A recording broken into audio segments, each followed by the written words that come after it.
Sayyidah Khadijah menemani hari-hari sulit Rasulullah di masa awal kenabiannya. Dengan akhlak yang luhur, Ummul Mukminin tak hanya menempati hati Muhammad, namun juga hati seluruh mukminin. Ia pun melakukan banyak hal dan berkorban, baik jiwa, raga, maupun harta demi tegaknya agama Allah.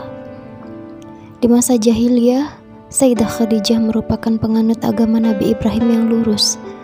Ia tidak menyembah berhala dan bersih dari perilaku jahil. Menauhidkan Allah selalu diyakininya meski saat itu Islam datang dengan diutusnya Rasulullah. Sahabat wanita, kisah teladan Sayyidah Khadijah tidak hanya saat dia mengakui kebenaran wahyu dari Allah dan mendampingi Rasulullah. Dalam berbagai biografi, Sayyidah Khadijah disebutkan karakter unggulnya yang telah terlihat sebelum dia menerima Islam dan menjadi istri Rasulullah SAW. Dan di antara beberapa keistimewaan Sayyidah Khadijah adalah beliau lahir dari keluarga yang revolusioner. Kita tahu bahwa Sayyidah Khadijah merupakan keturunan dari suku Quraisy, dan suku Quraisy sangat dihormati di kalangan saat itu. Ayah Sayyidah Khadijah, Khuwailid, tidak melakukan kebiasaan suku tersebut yang dinilai merugikan, semisal mengubur bayi perempuan hidup-hidup. Sebagai salah satu pemimpin suku, ayah Sayyidah Khadijah memilih membesarkan dan memberi pendidikan yang baik pada putrinya. Maka jadilah Sayyidah Khadijah menjadi seseorang yang pintar, sukses meneruskan usaha perdagangan ayahnya, beretika dan punya keyakinan yang kuat. Dalam video ini saya membuat judul Sayyidah Khadijah dengan The Pure, yang artinya suci, yang suci. Sahabat, julukan yang diberikan kepada Sayyidah Khadijah bukan hanya itu, melainkan ada beberapa julukan yang memang berdasarkan karena beliau memiliki karakter mulia dan tegas, sehingga karakter tersebut melukiskan besarnya penghormatan kaum Quraisy kepada sosok Khadijah sebelumnya. Dan di sini mereka memberi julukan At-Tahirah atau yang suci atau the pure pada sosok Sayyidah Khadijah. Jadi tidak heran jika Sayyidah Khadijah diinginkan banyak pemuka Quraisy untuk menjadi istri dari putranya. Beliau juga dijuluki dengan Sayyidah Khadijah Al-Kubra, ya. Lalu juga beliau dijuluki dengan Ummul Mukminin, ya, karena memang termasuk dalam Ummul Mukminin, istri pertama Rasulullah. Begitu kemuliaan yang dimiliki oleh Sayyidah Khadijah. Dan pula beliau tidak menyembah berhala, gitu ya, karena beliau memang tidak mengikuti apa yang menjadi kebiasaan kaum Quraisy saat itu, yang mana selain menyembah berhala, pada saat itu kaum Quraisy sering membuat festival atau acara yang peserta acara itu kebanyakan perempuan menyembah berhala Hubal yang dianggap dewa ramalan, ya. Jadi beliau tidak, walaupun beliau mengikuti, tapi beliau tidak menyembah berhala tersebut. Dan juga Sayyidah Khadijah ini adalah sosok yang sangat berani, ya. Beliau juga berani dalam mendukung, dan dilihat pula keberaniannya dalam mengambil keputusan. Walaupun berani di sini dimaksudkan beliau berani melamar Rasulullah gitu ya. Yang kita tahu jika umumnya laki-laki melamar perempuan, maka Sayyidah menempuh jalan sebaliknya. Namun hal ini bukan dilandasi atas dasar nafsu, atas dasar yang hasrat yang tidak ada tuntunannya, melainkan memang karena beliau melihat sesuatu yang istimewa pada diri Rasulullah gitu ya. Dan beliau pun juga melamar dengan cara terhormat, karena beliau melamar melalui orang ketiga, yaitu Nafisah binti Munyah, yang merupakan sahabat saudagar wanita tersebut. Ya, jadi Nafisah yang menyampaikan maksud Khadijah kepada Abu Thalib, pamannya Rasulullah. Jadi di sini peran orang ketiga diperlukan karena memang tradisi Quraisy tidak mengenal perempuan melamar laki-laki. Selain itu, Sayyidah Khadijah sempat tidak merasa pede meski kaya dan berasal dari keluarga ternama.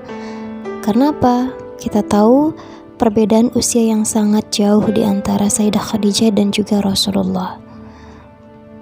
Nah, itulah diantaranya beberapa yang memang membuat beliau menjadi istimewa. Ya, beliau sangat istimewa. Sayyidah Khadijah adalah mujahidah sejati. Rasulullah SAW pun begitu amat mencintainya, hingga Rasulullah pernah bersabda, Allah tidak memberiku pengganti yang lebih baik dari Khadijah. Ia telah beriman kepadaku saat orang lain kufur. Ia mempercayaiku ketika orang lain mendustaiku. Ia memberikan hartanya padaku ketika tidak ada orang lain membantuku. Dan Allah juga menganugerahiku anak-anak melalui rahimnya, sementara istri-istriku yang lain tidak memberiku anak. Hadis riwayat Bukhari, Ahmad, dan Tabrani. Atas apa yang dilakukan oleh Sayyidah Khadijah, maka inilah yang membuat kedudukannya tinggi di hati Rasulullah dan juga di dalam kehidupan Rasulullah. Bahkan Sayyidah Khadijah pun pernah mendapat salam dari Jibril dan dijanjikan Allah dengan sebuah rumah di surga. Tak ada wanita yang lebih agung selain Sayyidah Khadijah. Kemuliaan yang ia miliki tak dapat ditandingi dengan wanita lain, dan ia pun menjadi satu dari 4 wanita utama sepanjang sejarah. Rasul bahkan pernah bersabda, wanita-wanita terbaik sepanjang sejarah adalah Maryam binti Imran, Khadijah binti Khuwailid, Fatimah binti Muhammad, dan Asiyah, istri Fir'aun. Di antara istri-istri Rasulullah pun, Sayyidah Khadijah memiliki keistimewaan dibanding yang lain. Sahabat wanita, Rasulullah tak pernah melupakannya, meski telah menikah dengan wanita lain. Dia selalu mengenang cinta istri pertamanya dan menjalin silaturahim dengan keluarga Khadijah. Rasulullah pernah menyembelih seekor kambing, kemudian membagikan dagingnya ke teman-teman Sayyidah Khadijah. Saya memperhatikan teman-temannya karena ia memiliki tempat khusus di hati saya. Rasul pun acap kali menceritakan kebaikan-kebaikan Sayyidah Khadijah kepada sahabat dan kepada istri-istrinya. Yang kita tahu bahwa Sayyidah Aisyah itu sangat cemburu ketika Rasulullah menceritakan dan membanding-bandingkan, mengagung-agungkan Sayyidah Khadijah di depannya. Walaupun Sayyidah Aisyah juga merupakan istri favorit Rasul, maka tetap Sayyidah Khadijah yang memiliki tempat khusus di hati Rasulullah. Menurut Sayyidah Aisyah, setiap kali Rasulullah menceritakan tentang Sayyidah Khadijah, maka dia akan berbicara lebar, memujinya, dan berdoa bagi pengampunannya. Selain itu pun, Sayyidah Khadijah lah yang memberikan keturunan kepada Nabi. Hanya 2 istri Rasul yang melahirkan anak, yakni Sayyidah Khadijah dan Maria Al-Qibtiyah. Dari Sayyidah Khadijah lah keturunan Rasul yang terus hidup dan tak terputus. Dari Maria, Rasulullah mendapat putra bernama Ibrahim namun meninggal di masa kecil. Dari Khadijah terdapat 2 putra dan 4 putri, namun 2 putra Nabi meninggal di masa kecil. Sedangkan 4 putri Nabi dari Sayyidah Khadijah tumbuh dewasa dan menjadi pembela agama Allah. Mereka adalah Zainab, Ruqayyah, Ummu Kulsum, dan Fatimah. Keempatnya bahkan mengikuti Rasul saat hijrah ke Madinah.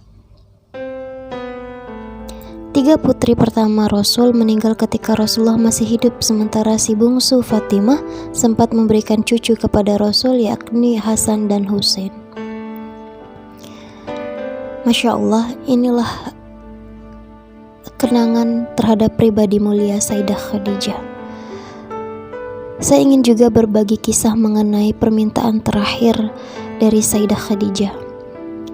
Sayyidah Khadijah wafat pada hari ke-11 bulan Ramadan tahun ke-10 kenabian, 3 tahun sebelum Rasulullah hijrah ke Madinah. Sayyidah Khadijah wafat dalam usia 65 tahun, saat usia Rasulullah sekitar 50 tahun.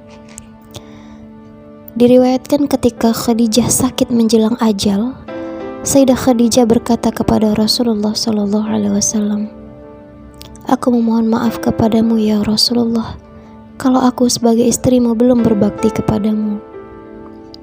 Lalu Rasulullah pun menjawab, "Jauh dari itu ya Khadijah, engkau telah mendukung dakwah Islam sepenuhnya." Kemudian Sayyidah Khadijah memanggil Fatimah Az-Zahra dan berbisik, "Wahai Fatimah putriku, aku meyakini ajalku segera tiba. Yang kutakutkan adalah siksa kubur. Tolong mintakan kepada ayahmu. Aku malu dan takut memintanya sendiri, agar beliau memberikan sorbannya yang biasa untuk menerima wahyu, untuk dijadikan kain kafanku." Mendengar itu, Rasulullah pun berkata, "Wahai Khadijah, Allah menitipkan salam kepadamu dan telah dipersiapkan tempatmu di surga." Lalu Sayyidah Khadijah pun menghembuskan nafas terakhirnya di pangkuan Rasulullah. Didekap oleh Rasulullah, istri tercinta, dengan perasaan pilu yang teramat sangat, tumpahlah air mata beliau dan semua orang yang ada di situ. Maka saat itu malaikat Jibril turun dari langit dengan mengucap salam dan membawa 5 kain kafan. Rasulullah menjawab salam Jibril dan kemudian bertanya, "Untuk siapa sajakah kain kafan itu ya Jibril?" "Kafan ini untuk Khadijah, untuk engkau ya Rasulullah, untuk Fatimah, untuk Ali, dan untuk Hasan." Dan Jibril berhenti berkata, lalu kemudian menangis. "Kenapa ya Jibril? Cucumu yang satu lagi, Husain, tidak memiliki kafan. Dia akan dibantai dan tergeletak tanpa kafan dan tak dimandikan." Lalu Rasulullah berkata di dekat jasad Sayyidah Khadijah, "Wahai Khadijah istriku sayang, demi Allah aku takkan pernah mendapatkan istri sepertimu. Pengabdianmu kepada Islam dan diriku sungguh luar biasa. Allah Maha mengetahui semua amalanmu. Semua hartamu kau hibahkan untuk Islam. Kaum muslimin pun ikut menikmatinya. Semua pakaian kaum muslimin dan pakaianku ini juga darimu. Namun begitu, mengapa permohonan terakhirmu kepadaku hanyalah selembar sorban?" Terseduh Rasulullah mengenang istrinya semasa hidup. Seluruh kekayaan Sayyidah Khadijah diserahkan kepada Rasulullah untuk perjuangan agama Islam. 2/3 kekayaan kota Mekah adalah milik Khadijah. Tetapi ketika Khadijah hendak menjelang wafat, tidak ada kain kafan yang bisa digunakan untuk menutupi jasad Khadijah. Bahkan pakaian yang digunakan Sayyidah Khadijah ketika itu adalah pakaian yang sudah sangat lusuh dengan 83 tambalan, diantaranya dengan kulit kayu. Rasulullah SAW kemudian berdoa kepada Allah, "Ya Allah, ya ilahi Rabbi, limpahkanlah rahmatmu kepada Khadijahku yang selalu membantuku dalam menegakkan Islam, mempercayaiku pada saat orang lain menentangku, menyenangkanku pada saat orang lain menyusahkanku, menenteramkanku pada saat orang lain membuatku gelisah. Oh Khadijahku sayang, kau meninggalkanku sendirian dalam perjuanganku. Siapa lagi yang akan membantuku?" Lalu tiba-tiba Ali pun berkata, "Aku ya Rasulullah." Sahabat wanita, suatu hari ketika Rasulullah pulang dari berdakwah, beliau masuk ke rumah. Khadijah menyambut dan hendak berdiri di depan pintu. Lalu Rasulullah pun bersabda, "Wahai Khadijah, tetaplah kamu di tempatmu." Ketika itu Sayyidah Khadijah sedang menyusui Fatimah yang masih bayi. Saat itu seluruh kekayaan mereka telah habis, seringkali makanan pun tak ada, sehingga ketika Fatimah menyusu bukan air susu yang keluar, melainkan darah. Darahlah yang masuk dalam mulut Sayyidah Fatimah radhiyallahu anha. Kemudian beliau mengambil Fatimah dari gendongan istrinya lalu diletakkan di tempat tidur. Rasulullah yang lelah seusai pulang berdakwah dan menghadapi segala caci maki dan fitnah manusia itu, lalu berbaring di pangkuan Khadijah. Rasulullah tertidur. Ketika itulah Khadijah membelai kepala Rasulullah dengan penuh kelembutan dan rasa sayang. Tak terasa air mata Khadijah pun menetes di pipi Rasulullah. Lalu beliau pun terbangun. "Wahai Khadijah, mengapa engkau menangis? Adakah engkau menyesal bersuamikan aku Muhammad?" tanya Rasulullah dengan lembut. "Dahulu engkau wanita bangsawan, engkau wanita mulia, engkau hartawan. Namun hari ini engkau telah dihina orang. Semua orang telah menjauhimu. Seluruh kekayaanmu habis. Adakah engkau menyesal wahai Khadijah bersuamikan aku?" Lanjut Rasulullah tak kuasa melihat istrinya menangis. Dan Sayyidah pun menjawab, "Wahai suamiku, wahai Nabi Allah, bukan itu yang aku tangiskan. Dahulu aku memiliki kemuliaan.